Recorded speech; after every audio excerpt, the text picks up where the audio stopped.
जब सबको लगा घर में सब कुछ नॉर्मल है, उसी वक्त गुड़िया साबुन में छुपा रही थी लाखों का सोना। लेकिन पुलिस की नजरें तेज थी और चालें उससे भी तेज लगने लगी। गुड़िया ने साबुन को दो हिस्सों में चीरकर उसके अंदर छुपा दिया असली सोना, चमचमाती छड़े, जैसे किस्मत खुद उसमें ढल गई हो। फिर उसने गर्म चाकू से साबुन को इस तरह सील कर दिया कि कोई देखे तो कहे साफ सुथरा साबुन, एकदम घरेलू। लेकिन जब उस साबुन से भरी डिब्बी को घर से बाहर ले जाने की बारी आई, वहीं से शुरू हुआ असली ड्रामा। क्योंकि घर के बाहर थी चौकस निगरानी, जैसे कोई सरकारी एजेंसी पीछे लगी हो। घर की नौकरानी कमला खेत की ओर जा रही थी और गुड़िया ने सोचा अब यह कभी नहीं। बहाना बनाया विदाई का और चुपचाप डिब्बी कमला के बैग में छिपा दी। लेकिन जैसे ही बाहर निकली, सामने से आधम के गांव के सुरक्षाकर्मी और शुरू हो गई सख्त तलाशी।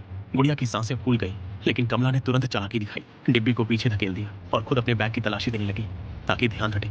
तभी कहानी में आया मोड़। गुड़िया का होशियार भतीजा राहुल, उसने तुरंत सब समझा और बोला, मौसी मेरे पास एक आइडिया है। उसने बहाना बना दिया कि स्कूल में अनाथ बच्चों के लिए कपड़े धोने की एक्टिविटी चल रही है। अफसर वर्मा जी को शक तो था, लेकिन फिर भी तलाशी जारी रखी गई। घर पर बैठी गुड़िया का दिल धक धक कर रहा था। एक साबुन फोड़ा गया, कुछ नहीं मिला।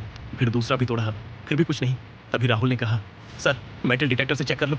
वर्मा जी को बात समझ में आ गई और उन्होंने तलाशी रोक दी। माहौल थोड़ा ठंडा हुआ और वहीं से राहुल ने चाल चली।